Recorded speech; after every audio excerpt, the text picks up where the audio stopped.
17 लाख बंदे हैं। अली मीन साहब, अली मोहम्मद साहब, मैं इस पे ज़रा अपने नाजरीन को थोड़ा सा बता दूं, आप भी ज़रा सुन लीजिएगा कि 17 लाख बंदे का जो फिगर है हमने वो कहाँ से निकाला है। इसमें यह है कि जो पीटीआई अराकानी असम्बली को हिदायत दी गई हैं बुशरा बीबी की तरफ से खिताब में कल जो उन्होंने किया, पीटीआई के अरकान कौमी असम्बली और सूबाई असम्बलियों पंजाब, खैबर पख्तूनख्वा और कौमी असम्बली, हमने 3 असम्बलियों का फिगर लिया है। पीटीआई के अरकान जो कौमी असम्बली में वो तकरीबन 83 हैं, ऊपर नीचे थोड़ा बहुत हो जाए तो वो ज़ाहिर है कुछ मामला ऐसे चल रहे हैं कानूनी उस वजह से, लेकिन अगर 83 अरकान कौमी असम्बली हों, हर MNA के ज़िम्मे 10,000 बंदे हों तो 8,30,000 बंदे बनते हैं सिर्फ कौमी असम्बली के मेंबरान के लिए। उन बंदों को लाने के लिए अगर हम थोड़ा सा भी रफली अगर जाएं, समझें कि 50 लोग एक बस में बैठते हैं तो दरकार बसें 16,600 सिर्फ कौमी असम्बली के मेंबरान के लिए। और अगर हम सिर्फ एवरेज किराया इनका 50,000 के करीब, 40-50,000 के करीब लगाएं एक बस का, तो बसों का किराया सिर्फ जो है वो 83 करोड़ रुपया बनेगा कौमी असम्बली के मेंबरान के लिए सिर्फ। फिर आ जाए अरकान पंजाब असम्बली जिनकी तादाद 103 है, वहाँ MPs के ज़िम्मे बंदे हैं 5,15,000। 5,000 बंदा एक MPA ने लेके आना है तो वो बने 5,15,000 बंदों को लाने के लिए दरकार बसें होंगी 10,300 और सिर्फ बसों का किराया होगा 51 करोड़। और PTI अरकान खैबर पख्तूनख्वा असम्बली 91, वहाँ पे मेंबरान हैं, 5,000 हर MPs के ज़िम्मे बंदे हैं, तो टोटल बना 4,55,000 और बंदों को लाने के लिए दरकार बसें हैं 9,100। बसों का सिर्फ किराया 45 करोड़ रुपया। तो अब आप देखें ये टोटल बंदे बनते हैं 17 लाख तकरीबन, टोटल बसें बनती हैं तकरीबन 36,000 और टोटल पैसे 1,80 करोड़ रुपया। कैसा है ये अंदाजे हैं, इस पे थोड़ा बहुत ऊपर नीचे कोई कैलकुलेशन में गलती हो गई हो तो माफ़ कर दीजिएगा, हमारा हिसाब इतना अच्छा नहीं है। लेकिन अली मोहम्मद खान साहब हमारे साथ हैं, उनसे पूछते हैं कि अली मोहम्मद खान साहब, ये आपको मैंने फैक्ट्स एंड फिगर बताए हैं, जो हिदायत हैं और वो इतनी सख्त हिदायत हैं कि खान साहब की तरफ से एक ऐलान जारी हुआ है आज, PTI ऑफिशियल जो वेबसाइट है, जो ट्विटर का अकाउंट है, उस पे खान साहब की हिदायत ये कही गई है कि पार्टी का हर ओहदेदार जब अपना काफिला लेकर मेन रोड पर निकलेगा तो उसकी वो अपने फ़ोन से वीडियो बनाएगा, तफसीली वीडियो बनानी है जिसमें सिर्फ गाड़ियां नहीं बल्कि आवाम जो आप अपने साथ लाए हैं उसकी भी फुटेज हो। तो जनाब अली साहब, तैयारियां हैं मुकम्मल आपकी? आप तो यहाँ 17 लाख बंदा इस्लामाबाद में लेके आएंगे तो क्या करेंगे हम? बहुत शुक्रिया अफसार आलम साहब। बिस्मिल्लाहिर्रहमानिर्रहीम, अल्लाहुम्मा सल्लि अला मुहम्मद व अला आलिहि व सहबिहि वसल्लम। इमरान खान साहब मुल्क के सबसे मकबूल लीडर हैं, कौम की उनसे मोहब्बत है और जो जुल्म हुआ है उनसे, पाकिस्तानी अवाम से, तहरीक इंसाफ के कारकुनान और लीडरशिप से, और जो पाकिस्तानी कौम से जुल्म हुआ है, जिस तरीके से रजीम चेंज हुई और जिस तरीके से उनके मैंडेट पर डाका पड़ा है, और जो इस वक्त मुल्क में कानून और इंसाफ की हालत कर दी गई है, जो सुप्रीम कोर्ट के साथ हुआ, जो शख्सी आज़ादियों के साथ हुआ, आपके जो जर्नलिस्ट तबके के साथ हुआ है, अरशद शरीफ साहब जैसे लोगों के साथ जो हुआ है, ये सारा कुछ जो हुआ है, इसके खिलाफ एक पुरअमन एहतजाज है और इमरान खान साहब की कॉल है। बाकी जहां तक खान साहब की कॉल पे आने का ताल्लुक है, उसके लिए पाकिस्तानी अवाम ना किसी MNA के बस के इंतजार में है, ना किसी वो MPA की उसके वैगन के इंतजार में है। वो अपनी जेब से पैसा लगाते हैं, वो खुद निकलते हैं। लेकिन जाहिर है पार्टी ने जब इतनी बड़ी मूवमेंट करनी है, जब एहतजाज करना है, उसके लिए इंतजामी उमूर के सिलसिले में मीटिंग्स होना, जिम्मेदारियां तफवीज होना, ये एक कुदरती अमर है, ये होना है। लेकिन ये कहना कि पाकिस्तानी कौम सिर्फ MNA MPA के इंतजार में नहीं, वो किसी अली मोहम्मद के लिए, वो किसी शाह महमूद कुरैशी या किसी वो सलमान राजा के लिए नहीं, वो सिर्फ इमरान खान साहब के लिए निकलते हैं और निकलेंगे इंशाल्लाह। और आप देख लेंगे 17 लाख, पता नहीं फिगर आपने कहां से निकाली है, मुझे नहीं पता, मैं कोई फिगर आपको नहीं दे सकता। इतना मैं कह सकता हूं कि इंशाल्लाह पाकिस्तान की तारीख की एक बहुत बड़ी गैदरिंग आपको पुरअमन तौर पे करके दिखाएंगे इंशाल्लाह। اچھا آپ نے کہا کہ ایم این ایز یا ایم پی ایز کریں نہ کریں لوگ نکلیں گے خود. کیا یہ آپ کا عدم اعتماد ہے ایم این ایز اور ایم پی ایز پہ؟ اور خاص طور پہ جب ہم دیکھتے ہیں کہ پشاور سٹی میں پی ٹی آئی کے جو عہدیدار ہیں وہ مستعفی ہو گئے ہیں. شاہ محمود قریشی صاحب شکوے کر رہے ہیں کہ مجھے یہاں کوئی ملنے نہیں آیا. یاسمین راشد وہاں پہ ہیں، وہ خود وہاں پہ ہیں، اور بہت سارے لوگ وہاں پہ ہیں. تو کیا ان اختلافات کی وجہ سے، اور بشرا بی بی کا ایک گروپ ہے جو علیمہ خان گروپ کے الگ ہے، اور علیمہ خان گروپ کا کوئی بندہ پشاور کی میٹنگ میں انوائٹ نہیں کیا گیا، تو آپ لوگ عدم اعتماد کریں اپنے پارٹی کے اپنے لوگوں پر؟ جب بھی تحریک انصاف ایسی کوئی بڑی موومنٹ کرتی ہے تو اس طرح کی چہمگوئیاں اور اس طرح کے سازشی ٹولے اس طرح کی باتیں ابصار صاحب شروع کر دیتے ہیں. آپ لوگ تو لوگوں تک بھی پہنچاتے ہیں کہ پتہ نہیں کیا ہے. پارٹی ایک پیج پہ ہے، عمران خان صاحب کے حکم پہ سب نکلیں گے. تحریک انصاف میں کوئی گروپ نہیں ہے.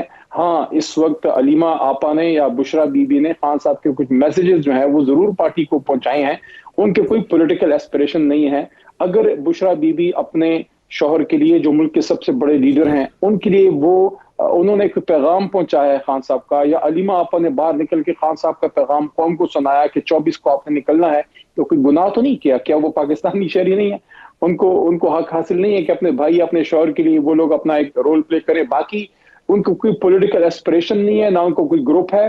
تحریک انصاف میں صرف ایک گروپ ہے اور وہ گروپ ہے عمران خان. اچھا آپ نے کہا وہ اپنے بھائی اور شوہر کے لیے رول پلے کریں تو ان کا حق ہے، یہ میں بات آپ کی سے بالکل متفق ہوں، لیکن یہ آپ کے اس موقف کے خلاف ہے جو آپ موروثی سیاست کی مخالفت کرتے رہے ہیں، تو یہ موروثیت میں نہیں آئے گا؟ ابصار صاحب اگر اس عمران خان صاحب کی رشتہ داری کی بنیاد پہ پارٹی لیڈرشپ کے کسی عہدے پہ خدا نخواستہ آتی ہیں، جس طرح مریم نواز شریف صاحبہ یا جس طرح بلاول صاحب آئے ڈائریکٹ چیئرمین بن گئے، یا مریم بی بی جو ہے وہ وزیر اعلیٰ ہیں، کیا ان کی کیا سٹرگل ہے؟ پارٹی میں کیا سٹرگل ہے؟ پارٹی میں کیا ہماری پارٹی جیسے کوئی عام کارکن جیسے علی محمد آپ کے سامنے بیٹھا ہے، میں آپ کے سامنے اس وقت political committee, core committee, parliamentary party, ایک ایم این اے، ایک سابق وزیر کے طور پہ تحریک انصاف کا بیٹھا ہوا ہوں. میں عمران خان صاحب کا نہ بھانجا ہوں نہ بھتیجا ہوں. اسی طرح بے شمار لوگ ہیں. اس وقت بیرسٹر گوہر ہیں، وہ عمران خان صاحب کے رشتہ دار نہیں ہے. چیئرمین تحریک انصاف سلمان اکرم راجہ صاحب کوئی پولیٹیکل بیک گراؤنڈ نہیں ہے. جنرل سیکرٹری ملک کی سب سے بڑی جماعت، ایشیا کی دوسری بڑی جماعت کے جنرل سیکرٹری ہیں. کوئی سوچ سکتا ہے نون یا پیپلز پارٹی میں یہ تو موروثیت نہیں ہے. ہاں تب ہوگی جب ٹھیک ہے. عمران خان صاحب خدا نخواستہ بیرسٹر گوہر صاحب کو ہٹا کے ان کی جگہ علیمہ آپا کو لگائیں اور سلمان راجہ صاحب کو ہٹا کے ڈائریکٹلی ان کی جگہ بشرا بی بی کو لگائیں، تو ایسی تو کوئی بات نہیں ہے.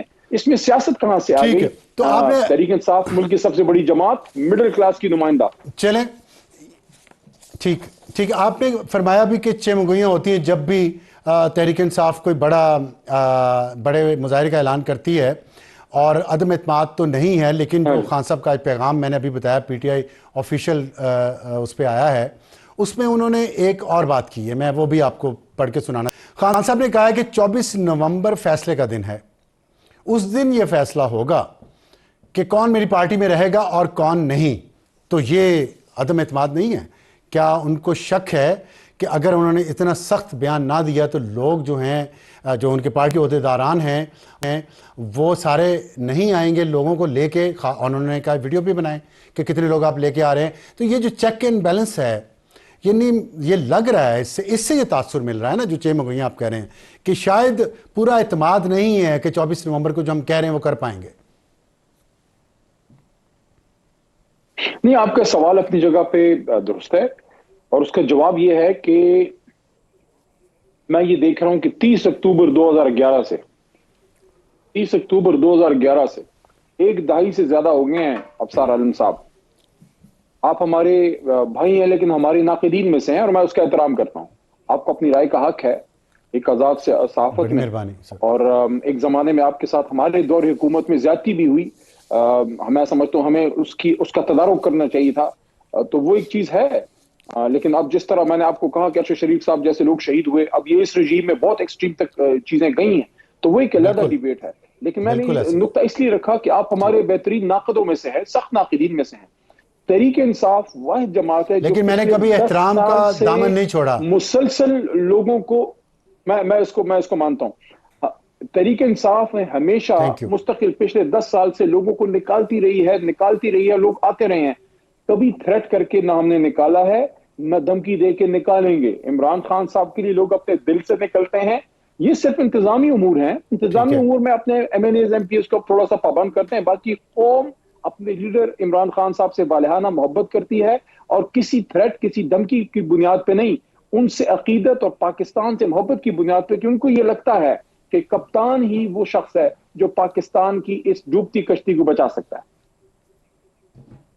अच्छा, अभी आपने ये फरमाया जो कि बुशरा बीबी और अलीमा खान जो हैं वो ज़ाहिर है एक बहन है और दूसरी बीवी हैं, वो आएंगी, तो वो जिस तरह अलीमा खान, उज़मा खान, रुबीना खान बहनें हैं वो आती हैं मुजाहिरों में, तो क्या हम इंतज़ार करें कि बुशरा बीबी भी लीड करेंगी पेशावर से और इस्लामाबाद पहुंचेंगी जुलूस की क़यादत करके? नहीं, मेरा नहीं ख्याल, क्योंकि उनके कोई पॉलिटिकल एस्पिरेशंस नहीं है, लेकिन जाहिर है उनकी कमिटमेंट तो फिर अपने इसका हस्बैंड मतलब से, ख्वाजा जो आसिफ हमारे लीडर हैं, लेकिन देखिए कमिटमेंट तो है, लेकिन अब ख्वाजा आसिफ साहब जो आपके मुखालिफ हैं, सियासी मुखालिफ हैं, उन्होंने भी एक ट्वीट किया है और उन्होंने ये ताना दिया है PTI को। उन्होंने कहा कि बुशरा बीबी जो 5,000 10,000 लोगों को कह रही हैं, तो खुद भी आएँ और लंदन से खान साहब के 3 अदद बच्चों को भी बुलाया जाए, और बुशरा बीबी के जो बच्चे बच्चियां, पोते पोतियां, नवासे नवासियां हैं, उनकी शिरकत को भी लाजमी बनाया जाए, ना कि सिर्फ कौम के बच्चों को आगे करके मरवा दिया जाए, क्योंकि आपकी तहरीक का नाम ये भी है ना कि डू और डाई, मरो या मार दो। तो ये ख्वाजा आसिफ साहब ने एक चैलेंज दिया है। आपके ख्याल में ये ख्वाजा आसिफ ने जो चैलेंज दिया है, उनको इस चैलेंज का जवाब PTI को देना नहीं चाहिए कि लीडरान जो हैं, ख़ास तौर पे जिनका नाम उन्होंने लिखा है अपने ट्वीट में, वो भी अपने बीवी बच्चों को लेके आएँ, ताकि लोगों के बीवी बच्चों को निकालना आसान रहे? ख्वाजा साहब, पता नहीं इनका, शायद उनकी ये बदनसीबी है कि उनको ख़वातीन के सिलसिले में बयानात देने पड़ते हैं। डिफेंस मिनिस्टर हैं, मैं समझता हूँ उनको अपने ओहदे का लिहाज करना चाहिए। बाकी जहाँ तक जवाब का ताल्लुक है, हम जवाब देंगे क्या, हम तो दे चुके हैं। सियालकोट में रेहाना डार बीबी, हमारी माँ, उनको जवाब दे चुकी हैं, वो उनसे जीत चुकी हैं। बाकी फॉर्म 47 पे तो आप वज़ीर आज़म भी बन जाते हैं, उसकी क्या बात। तो अच्छा, ये बताइएगा कि ये तो आपने डिसमिस ही कर दिया, इसका मतलब है कि ये बताइएगा, एक इतला ये आई है हमारे पास कि शायद बुशरा बीबी शिरकत करें, अगर क़यादत नहीं करेंगे तो शिरकत करेंगी। आप इसको बिल्कुल डिनाई कर रहे हैं कि वो नहीं करेंगी? नहीं, मेरे पास इसकी इंफॉर्मेशन नहीं है। मैंने कहा कि क़यादत एहतजाज की वो नहीं, मेरे ख्याल में क़यादत उसकी अली अमीन खान खैबर पख्तूनख्वा से करेंगे, जिस तरह वो करते रहे हैं। वहाँ हमारे अपोजिशन लीडर उमर अयूब साहब भी हैं, और उसी सूबे से हमारे चेयरमैन बैरिस्टर गौहर साहब का भी ताल्लुक है। तो लीडरशिप, तहरीक इंसाफ की पॉलिटिकल लीडरशिप जो है वो ऑन ग्राउंड है, मौजूद है, चीज़ों को फेस कर रहे हैं। मेरा नहीं ख्याल कि मोहतरमा बुशरा बीबी साहिबा जो है वो क़यादत वगैरह को लीड करेंगी एहतजाज को। हाँ, ये क्या उसमें शिरकत करेंगी या नहीं, उसकी मुझे इंफॉर्मेशन नहीं है, उसका मुझे इल्म नहीं। तो पॉसिबिलिटी है कि वो शिरकत कर सकती हैं आम वर्कर के तौर पे, या इमरान खान साहब की वाइफ के तौर पे तो कर सकती है ना? कोई ऐसी बात तो नहीं कि मुमकिन ही नहीं है, ऐसा तो नहीं है ना? देखिए, कोई पाबंदी तो नहीं है, शी इज पाकिस्तानी है, उनको तमाम राइट्स अवेलेबल हैं, लेकिन मुझे इसकी इन्फो नहीं है। कल अडियाला में कादर केस है, शायद वो वहाँ आए, उसे पूछ कर फिर मैं आपको बता सकता हूँ। तो ये क्या ये मुमकिन है कि कल फैसला करें कि उन्होंने एहतजाज में शिरकत करनी है कि नहीं करनी? शिरकत की बात कर रहा हूँ, क़यादत की नहीं। देखिए, वो जो कुछ भी करेंगी मोहतरम इमरान खान साहब की इजाजत से करेंगी। तो अभी तक मुझे इन्फो नहीं है, क्योंकि जुमे वाले दिन भी खान साहब के साथ मेरी मुलाकात हुई, तो इस हवाले से कोई बात नहीं हुई। एहतजाज के हवाले से कुछ मोटी मोटी बातें उन्होंने क़यादत को जुमे वाले दिन बताई थी, लेकिन मेरे ख्याल में देखिए, बुशरा बीबी जो है उन पे ज़रूरत से ज़्यादा मीडिया जो है वो अटेंशन की तरफ जो है वो जा रहे हैं। गैर ज़रूरी तौर पे उनको, बेचारी को पोलिटिसाइज करने की कोशिश की जा रही है, उनको मुतनाज़ बनाने की कोशिश की जा रही है। वो अपनी ड्यूटीफुल वाइफ की तरह जो ड्यूटी होती है किसी भी मशरकी खातून की, उसको पूरा कर रही है। मैं समझता हूँ जो कुर्बानी उन्होंने दी है जेल में, उनको अप्रिशिएट करना चाहिए, राजी तहसीन पेश करना चाहिए। ठीक। अच्छा, अभी आपने मुसलसल जिक्र किया PTI की क़यादत का भी, और बुशरा बीबी भी वहाँ पेशावर में मौजूद हैं। اور زیادہ تر بات ہم بھی اور آپ بھی جو کر رہے ہیں وہ پشاور کی کر رہے ہیں، پنجاب کی قیادت، لاہور کی قیادت، لاہور کی کیا تیاریاں ہیں، پنجاب کی کیا تیاریاں ہیں، اس پہ کوئی بات نہیں ہو رہی. تو کیا آپ نہیں سمجھتے کہ پنجاب سے آپ کی لیڈرشپ کی پرفارمنس جو ہے وہ کی فیکٹر ہے 24 نومبر کی کامیابی یا ناکامی میں؟ جو پچھلے ایک دہائی سے جو ہمارے احتجاج ہوئے ہیں، بڑے بڑے جو قافلے اس میں نکلے، میری یادداشت کے مطابق اگر تھے تو ایک 2014 کا دھرنا تھا، اس کے بعد پاناما کیس کے دوران ہماری ایک بہت بڑا قافلہ پرویز خٹک کی قیادت میں آیا تھا، اس کے بعد 3-4 دفعہ علی امین خان نے ابھی لیڈ کیا ہے، 1-2 دفعہ خان صاحب نے خود، میں ساتھ تھا خان صاحب کے، 25 مئی کو بھی تھا، اس سے پہلے بھی ہم نے ایک موومنٹ کی تھی. تو خیبر پختونخوا سے نکلنا نسبتاً آسان اس لیے ہوتا ہے کہ وہاں ہماری حکومت رہی ہے تحریک انصاف کی. پنجاب میں بہت خستائیت، ابصار عالم صاحب آپ کے سامنے ہے، شاید کیمرہ پہ آپ نہ اس کو مناسب بھی شاید آپ کے لیے نہیں ہے ایز اے جرنلسٹ کہ آپ میری ہر بات سے ایگری کریں، لیکن پنجاب میں جو اس لیول نہیں، میں ایگری کرتا ہوں اس آپ کی بار بات کی سے، گئی ہے، میں آپ کی بات سے ایگری کرتا ہوں، لیکن دوسری طرف سے یہ اعتراض آتا ہے کہ وہاں کے سرکاری ذرائع استعمال کیے جا رہے ہیں، وہ یہ کہتے ہیں، آپ کی بات سے میں ایگری کرتا ہوں کہ وہاں میں ذرا بہت افسر صاحب ظلم ہو رہا ہے آپ میں لوگوں تھوڑا سا پہ، پنجاب زیادتی کی ہو رہی طرف ہے. آنا چاہوں گا، میں تھوڑا سا جی جی پنجاب کی طرف آنا چاہوں گا. دیکھیے ہمارے دور میں جب بزدار صاحب، پتہ نہیں ویسے بزدار صاحب آج کل کدھر ہیں، لیکن جب وہ وزیر اعلیٰ تھے تو مریم بی بی احتجاج کے لیے آتی تھی، بلاول صاحب آتے تھے. یہ آپ نے ویسے بڑی ہی مزیدار بات کی ہے، آپ نے ہنسی نکال دی. ویسے میں اس پہ کیا کہہ سکتا ہوں، آپ نے جو کہنا تھا کہہ دیا. Thank you very much. میں جب اڈیالہ جیل میں تھا نا، چلے آن لائٹر نوٹ، چلے آن لائٹر، میں جب اڈیالہ جیل میں تھا تو شہریار خان افریدی بھائی وہ بھی ادھر ہی تھے، اسد عمر بھائی بھی تھے، شاہ صاحب بھی تھے اس زمانے میں. اچھا. تو ایک دن میں نے وہ اخبار بھی کوئی چھپ چھپا کے کوئی دے دیتا تھا، اخبار بھی الاؤڈ نہیں تھا، تو میں نے دیکھا کہ بزدار صاحب پہاڑوں میں چلے گئے. پھر ہفتے بعد دیکھا بزدار صاحب چلے ہی گئے ہیں. لیکن بہرحال بات دوسری ہے کہ دیکھیں خان صاحب نے اس دن مجھے ایک بات کی، چلیں اس حوالے سے اس کو اس نقطے سے دیکھ جوڑتے لیں ہیں. آپ، خان پھر صاحب نے جمعے والے دن مجھے کہا، آپ کو بھی دوست اور دشمن کی پہچان ہوگی، وقت نے کروائی دی. یہی بات خان صاحب نے کی نا. یہ پچھلے ہفتے وہ جمعے سے پہلے، وہ اس سے پچھلے ہفتے وہ ویڈنسڈے والے دن خان صاحب سے بڑی طویل نشست ہوئی تھی، تو خان صاحب نے عذرائے تفنن لائٹ موڈ میں یہ بات کی. انہوں نے کہا کہ شکر ہے 9 مئی کا ایک فائدہ ہوا کہ بہت سے لوگوں سے جان چھوٹ گئی. چلیں اس پہ کبھی پھر بات کریں گے. میں یہ کہہ رہا تھا کہ جو پنجاب میں ہماری حکومت تھی، آپ مجھے بتائیں کبھی کسی کا خدا نخواستہ گھر توڑا گیا ہو، کسی کی خواتین پہ ہاتھ اٹھایا گیا ہو، کسی کارکن کو مارا گیا ہو، زد و کوب کیا گیا ہو؟ ہاں کچھ کیسز کرپشن کے تھے جو چلتے رہے، جو ہمارے دور کے بنے ہوئے بھی نہیں. اس بار جو ہوا ہے، گھروں کو توڑنا، لوگوں کو اٹھا لینا، بچوں کو اغوا کرنا، بچوں کو مارنا، خواتین، what has not happened، کسی کو پتا ہے کہ کوئی ایسی چیز جو کبھی سوچ بھی نہیں سکتے تھے یہ ہوئی ہے؟ اس کے باوجود میری پنجاب کی لیڈرشپ کھڑی ہے، حماد اظہر کھڑا ہے، شیخ وقاص کھڑا ہے، اون عباس بکی کھڑا ہے، حافظ فرد کھڑا ہے، بچر صاحب کھڑے ہیں، ہماری خواتین کھڑے وہاں ہیں، کھڑی ہیں، نظر نہیں عالیہ چلتے عاملہ نہیں ہیں، اتنے کھڑے ہیں جیل خالی کاٹ کے چلتے پھر نہیں بھی ہیں. وہ کھڑی ہیں.